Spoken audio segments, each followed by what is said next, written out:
Global Watch: Pakistan's military faces a crisis of legitimacy. A purportedly leaked letter, allegedly written by junior and mid-ranking officers within the Pakistani army, calling for the resignation of Army Chief General Asim Munir, has, despite its incendiary nature, merely reflected the sentiments festering among the broader populace. Criticizing the army chief for a spectrum of issues currently afflicting the nation, ranging from political repression to economic turmoil, the letter decried General Munir's leadership as responsible for leading Pakistan towards a state akin to the 1971 fall of Dhaka. The military, which wields substantial influence over the country's political, economic, and foreign affairs, and has historically commanded widespread public support, has in recent years faced unparalleled scrutiny, culminating in a legitimacy crisis that threatens to destabilize Pakistan. Hampered by a lack of competent leadership and strategic vision, Pakistan has experienced political instability since its inception, paving the way for General Ayub Khan's successful military coup in 1958. To date, the country has witnessed nearly 3 decades of direct military rule subsequently under General Zia-ul-Haq and General Pervez Musharraf, entrenching the military's dominant position in national politics. Even when a civilian administration is formally in power, the military continues to oversee key security and foreign policy matters, while simultaneously manipulating political affairs from behind the scenes.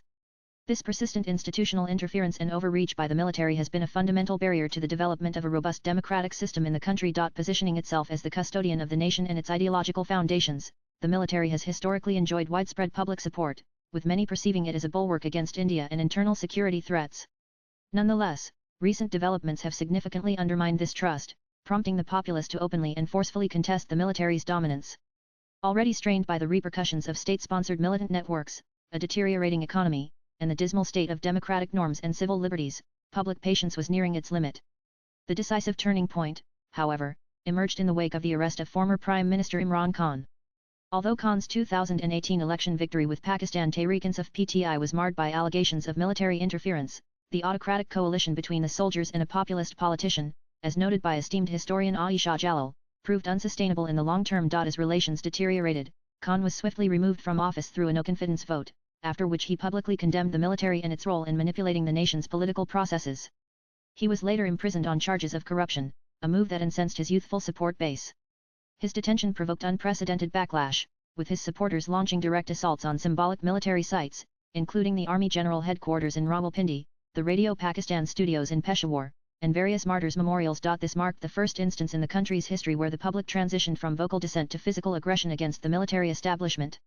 The military's harsh retaliation, arresting and allegedly torturing thousands, drew sharp condemnation both domestically and internationally from human rights bodies and legal commentators, deepening public alienation and reinforcing perceptions of military authoritarianism.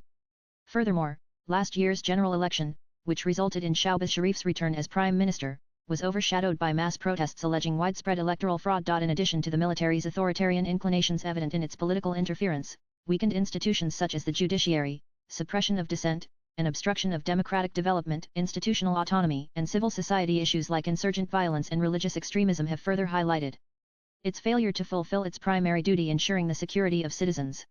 Notably, the actions of the Baloch Liberation Army (BLA) and other insurgent groups in Balochistan, along with the Tehreek-Taliban Pakistan (TTP) in Khyber Pakhtunkhwa (KP), have significantly eroded the military's public standing. The BLA, through its recent attacks on the state, has targeted both security forces and civilian Punjabi and Chinese workers, whom it perceives as beneficiaries of Balochistan's resource exploitation. These attacks have strained relations between the Pakistani military and the Chinese government and raised concerns regarding the sustainability of the China-Pakistan Economic Corridor (CPEC).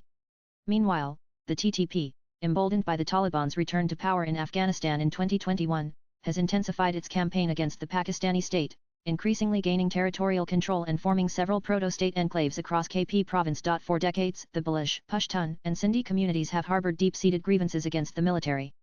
In particular, the repeated failures of counterinsurgency and counter-terrorism operations in Balochistan, Khyber Pakhtunkhwa (KP), and the federally administered tribal areas (FATA) have led to significant loss of life, displacement, and the destruction of livelihoods for the local populations, outcomes largely attributed to the ill-conceived strategies of the military establishment. With the rise of social media and a notable shift in national public opinion regarding the armed forces, these long-standing concerns are increasingly being voiced as the military's extensive abuses of power come to light. Additionally, the country's dire economic conditions have further demoralized the public, which is now increasingly demanding transparency, accountability, and structural reform from the government. Swipe left for next video. A civilian government that is accountable to the populace and responsive to their needs and aspirations would not only serve the interests of the Pakistani people, but also signal a positive shift in the region's geopolitical landscape. Consequently, it is to be hoped that, Capitalizing on the current crisis of legitimacy and waning public support confronting the military, the citizenry will undertake a sustained and coordinated movement aimed at securing fundamental reforms. The writer is an author and a columnist. His X handle is Aaron Anand Live. Views expressed in the above piece are personal and solely those of the author. They do not necessarily reflect NEWS18's views. Latest blogs